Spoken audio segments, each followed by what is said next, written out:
Welcome to our presentation. This is Tobey Adams and Mackenzie Irwin, and we're going to talk about the Big Bang Theory. Now, your idea of the Big Bang Theory may include Sheldon Cooper, but we're going to talk about something that looks a little bit more like this.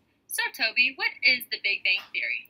Good question, Mackenzie. The Big Bang Theory is a theory in astronomy on how the universe originated billions of years ago. It is the leading explanation about how the universe began. Wow, so did it all happen at once? I can see how it's easy for you to think that. What's interesting is that the whole process of the Big Bang only took about 3 minutes, but astronomers will never directly observe the first few minutes after the Big Bang because before the microwave background was emitted, the universe was opaque.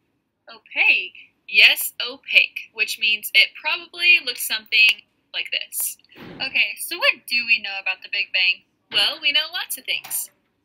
We know that the forces of nature once united at high enough temperatures to behave exactly the same.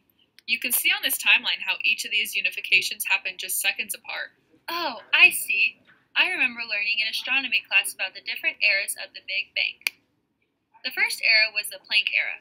We don't know what happened before this era because we have no theory of quantum gravity. Quantum gravity? Yeah, I have no theory of quantum gravity. What came next? Next was the gut era, or Grand Unified Theory era. This is when gravity got separated from the other three forces. After that is the electroweak era, where intense radiation fills up all of the space, and electromagnetic and weak forces separate. Wait, so everything that had just joined together is now separating? Correct. And get this, the next era is the particle era, where photons convert into all sorts of matter. The universe ended up with one extra proton for every billion proton antiproton pairs. That accounts for why there are organisms today. Wow, that's crazy. And listen to these last few. The era of nuclei is when helium forms. Think of all the party balloons that wouldn't float without this era. Then came the era of atoms, which established a kind of background glow called the cosmic microwave background. Finally, galaxy forms, at the age of about 1 billion years during the era of galaxies. Okay, that's pretty cool information, Mackenzie. But how do we know any of this is true? We have a few pieces of primary evidence. The most compelling piece of evidence, though, is that astronomers have detected the leftover radiation from the cosmic microwave background during the Big Bang events. The two men who accidentally detected the radiation are Arno Penzias and Robert Woodrow Wilson, and did so by experimenting with the Haldeman horn antenna.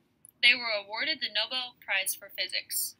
These guys sat around with an antenna and then won a Nobel Prize? Sheesh, maybe I should look farther into some astronomy. Yeah, you should. To my surprise, it's actually pretty interesting. Well, that wraps up our presentation. I sure did learn some interesting facts. And we hope you did too. Now hopefully you don't only think of Sheldon Cooper when you think of the Big Bang Theory.